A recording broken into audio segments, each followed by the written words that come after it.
ஒரு படத்தோட ஃபர்ஸ்ட் 10 மினிட்ஸ்ங்கிறது ரொம்பவே முக்கியமான விஷயம். ஏன்னா அந்த ஃபர்ஸ்ட் 10 மினிட்ஸ் தான் உங்க படத்தோட டோனை செட் பண்ணும். ஒரு டைரக்டர் தன்னோட ஸ்டோரியிலே வந்து அந்த ஃபர்ஸ்ட் 10 மினிட்ஸ் ரொம்பவே அழகா கொண்டு வந்திருப்பாரு. பட் ஒரு சினிமோட்டோகிராஃபர் அந்த ஃபர்ஸ்ட் 10 மினிட்ஸ் எப்படி விஷுவலா பிரசென்ட் பண்றாங்க பொறுத்து தான் அந்த ஃபர்ஸ்ட் 10 மினிட்ஸ் வந்து ஆடியன்ஸோட மைண்ட்ல வந்து செட் ஆகும். அப்பதான் அந்த டோன்ல ஆடியன்ஸ் வந்து அந்த படத்தை வந்து பார்ப்பாங்க. ஸோ வடச்சென்னை படத்தோட story, screen play, script writing இது பத்தி எல்லாருமே நம்ம கண்டிப்பா பேசியிருப்போம். பட் சினிமோட்டோகிராஃபி பத்தி அவ்வளவா எக்ஸ்ப்ளோர் பண்ணது கிடையாது யாருமே. உங்களுக்கு இந்த படத்தோட சினிமோட்டோகிராஃபர் யாருன்னு தெரியும் நினைச்சீங்கன்னா வந்து கமெண்ட்ஸ் சொல்லுங்க, எத்தனை பேருக்கு அவரோட பேராச்சு தெரியுதுன்னு பார்ப்போம்.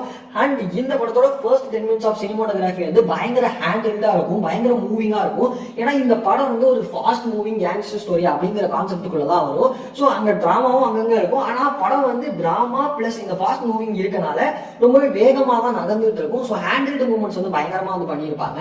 அண்ட் இந்த ஃபர்ஸ்ட் 10 மினிட்ஸ்ல வந்து பிளாக் அண்ட் ஒயிட் சீக்வன்ஸ் ஒன்று பண்ணியிருப்பாங்க. இது ஏன்னா அந்த இடத்துல வந்து ட்ரக்ஸை எந்த இடத்துலயுமே எக்ஸ்ப்ளோர் பண்ணிடக்கூடாது அப்படிங்கறதுக்காண்டி